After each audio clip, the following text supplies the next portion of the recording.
আমাকে নিয়ে বিভিন্ন মানুষের বিভিন্ন মন্তব্য থাকতেই পারে। তার মানে এই নয় যে আমি মানুষের কথা শুনে আমি যে কাজটি করছি সে কাজটি বন্ধ করে রেখে দেব। হ্যাঁ, কথাটা আপনাকেই বলছি। কারণ আপনার কাজ দেখে আপনি যে কাজটি করছেন হয়তো অনেকে ভাবতেছে কাজটি অনেক ছোট।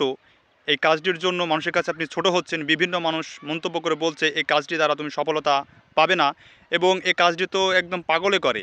তুমি কি পাগল তাই এই ধরনের কাজ করছো?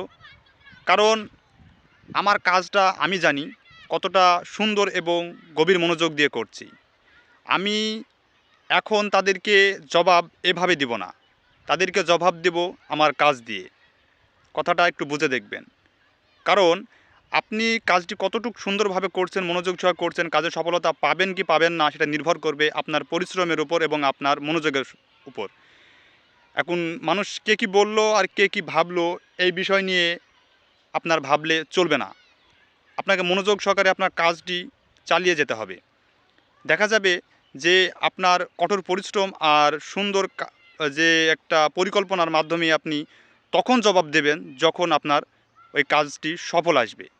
আসলে মানুষ ব্যর্থতার পাশে কখনো কেউ থাকতে চায় না, আর ব্যর্থতার প্রশংসাও কেউ করে না। যখন সফল হয়ে যায় তখন ব্যর্থতার গল্প যদি মানুষের সামনে তুলে ধরা যায় তখন সবাই শুনে এবং তখন তার সেই ব্যর্থতার গল্পটাকে মানুষ তার আইডল হিসেবে গ্রহণ করে।